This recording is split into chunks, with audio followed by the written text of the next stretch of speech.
Kamusta mga kaibigan? Sa video na to ay tatalakayin natin ang matinding sagupaan nitong si Takamura sa katawan nitong si X laban kay Shin sa chapter 215 ng Sakamoto Days. Pero bago tayo magsimula ay kung bago ka lang sa ating channel ay pakihit ng subscribe button bilang suporta sa ating channel. At kung tapos ka na nga makapag-subscribe ay simulan na natin. Bago nga tayo tumungo sa bagong chapter ay recap muna tayo sandali sa nakaraang chapter 214. Sa chapter nga na yon ay nasaksihan natin yung sagupaan nitong si X at Shin na umabot pa nga sa punto na nahulog ang dalawang ito mula sa mataas na building. Pero dahil sa swerte nga sila ay nahulog sila dito sa malaking aquarium na kung saan dito nga nila pinagpatuloy yung labanan nila. At habang nilalabanan ni Shin itong si X ay nag-aalala siya dahil baka magising niya itong si Takamura sa katawan ni X. Kaya nang dahil dito ay naalala niya yung mga bilin sa kanya ni Nagumo na huwag siyang lumikha ng kahit anong bloodlust dahil magiging dahilan ito para lumabas yung katawan ni Takamura kay X. Pero matapos yon ay nakita natin na nung nakalabas na ng aquarium itong si X mukhang na-activate na yung personalidad nitong si Takamura mula sa katawan niya. So tungo na tayo sa latest chapter which is chapter 215. Nagsimula nga ang chapter sa pagpapatuloy ng laban nitong si Shin at X. Bali personalidad na nga ni Takamura yung kinakaharap ni Shin sa pagkakataon na to. Makikita nga natin na after mawasak ni X itong salamin mula sa aquarium ay papalapit na siya kay Shin para atakin ulit ito. Habang sa isip-isipan naman ni Shin ay hindi niya daw alam kung gaano katagal ang kaya niyang gawin para humarap dito kay X. Lalo na't si Takamura na ang nasa katawan niya ngayon. Pero wala daw siyang choice kung hindi makipag-do or die na sa laban na to. Muli nga atawin ni X itong si Shin gamit yung armas niya na agad din namang naiwasan ni Shin. Pero makikita nga natin na talagang nawasak yung poste na tinamaan nitong si X matapos iyon. Habang sa isip-isipan naman ni Shin ay hindi nga siya makapaniwala sa bilis nito. At kahit na nababasa niya yung mga nangyayari sa hinaharap ay hirap pa rin siyang sundan yung mga galaw ni Takamura sa katawan ni X. Hindi din siya makapaniwala kung papaano nagawang makipagsalpukan nitong sila Sakamoto at Nagumo kay Takamura kahit walang ESP, which is yung kapangyarihang kayang mapredict yung hinaharap.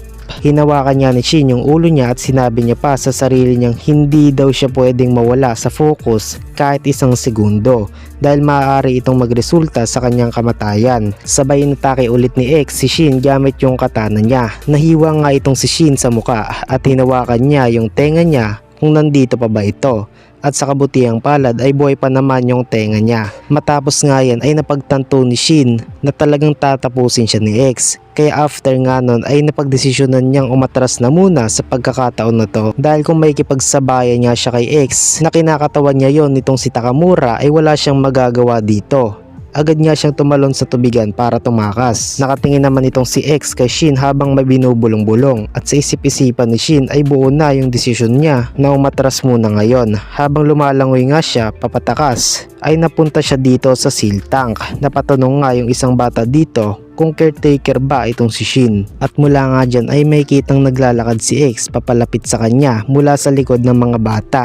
Agad na nabahala dito si Shin pero after nga nyan ay binutas ni X yung tangke na kinaroroonan ni Shin. Wasak nga yung salamin na yan na nagresulta sa pagtalsik nitong si Shin. At yung isang bata naman ay naiyak dahil sa pangyayari na yon. Kaya sinabihan ng isang tatay dito si X na pinaiyak niya daw yung anak niya. Tinitigan naman ito ng masama ni X at nung akmang atakin ni X yung lalaki na to ay bigla namang tumayo itong si Shin. Sabay sinabihan nito si X na siya yung kalaban niya. Bumubulong naman itong si X at bigla niyang inatake itong si Shin papatalikod. Pero imbis na si Shin yung tamaan ay itong isa sa tauhan nila X yung nasa pool. Nahiwa nga yung ulo niyo dyan kasama yung baril na hawak-hawak niya. Nagulat naman si Shin sa lalaki na yon at tinanong niya ito kung sino siya. At after ngang mahiwa itong lalaki ay sinabi niya kay X na sinusubukan niya lang naman na tulungan itong si X. Bali yung lalaki pala na to guys babarilin niya sana itong si Shin. Pero napigilan naman iyon dahil sa nahiwa siya nitong si X. Nag-alala naman yung mga kasama ng lalaki na yon at sabay sabi nila na pumunta daw sila dito dahil nalaman nilang nakikipaglaban itong master nila na si X. Sa isip naman ni Shin ay napagtanto niya na nagre-react itong si X sa kanilang bloodlust.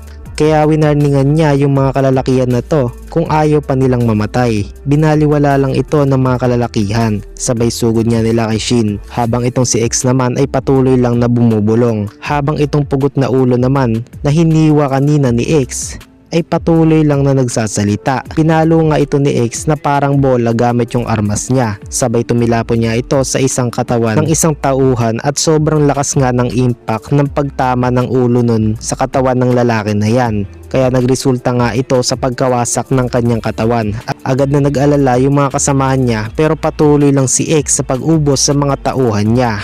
Pinagwawasiwas at pinagbabalibag-balibag niya ang mga ito. Sinamantala naman ni Shin ang sandaling iyon para maitakas yung mga sibilyan mula dito. Pinatatakbo niya nga sila habang sa isip-isipan naman ni Shin, what if itry niya daw na kontrolin yung isipan nitong si X para mapigilan ito. Pero tanong niya din sa kanyang sarili na kung gagana ba yon sa halimaw na katulad niya, at kung sakali man na gawin niya iyon at kung magkamali man siya katapusan niya na daw iyon. Kahit pa na mapigilan niya ng sandali yung oras hindi niya magagawa na tapusin itong si X nang siya lang mag-isa. Pero kung may suporta man lang sana ng mga kasama niya ay baka sakaling magawa nila iyon. At pinagdarasal pa ni Shin na sana ay okay lang daw yung mga kasamahan niya. So balik nga sa mga aksyon nitong si Shin. Makikita nga natin tumatakbo papalayo si Shin mula kay X habang sinasabi niya sa sarili niya na hindi niya kayang sabayan itong si X. Kaya need niya munang mag-isip kung ano ang mga kailangan niyang gawin. Habang tumatakbo si Shin ay biglang may lumitaw na isang tauhan mula sa aquarium. Agad naman itong ikinagulat ni Shin. Sabay nga niyan ay biglang dagsaan yung mga tauhan mula sa loob ng aquarium.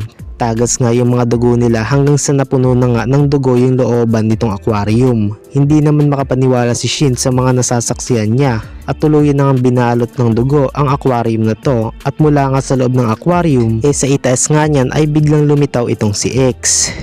Binutas niya yung salamin na kinaroroonan ni Shin kaya tagas nga yung mga dugo mula sa loob ng aquarium. Nababad nga si Shin sa mga dugo na yan at sabay nga ng pagtagas ng mga dugo makikita nating nasa harap na ni Shin itong si X. Habang si Shin nakatingin at gulat na gulat sa pinaggagawa ni X. Kaya sabi niya sa sarili niya na kumalma lang daw siya at subukan niya daw na pahintuin itong si X gamit yung ESP niya. Pero kung may masense man daw itong si Mr. Takamura na bloodlust mula sa kanya, at kung mas mabilis gumalaw yung katana niya kaysa sa kanyang ESP katapusan niya na daw. Habang iniisip niya nga yung mga bagay na yon ay bigla siyang napalingon sa kanyang likuran. May nakita nga siyang mag-ina na hindi nakatakas mula dito.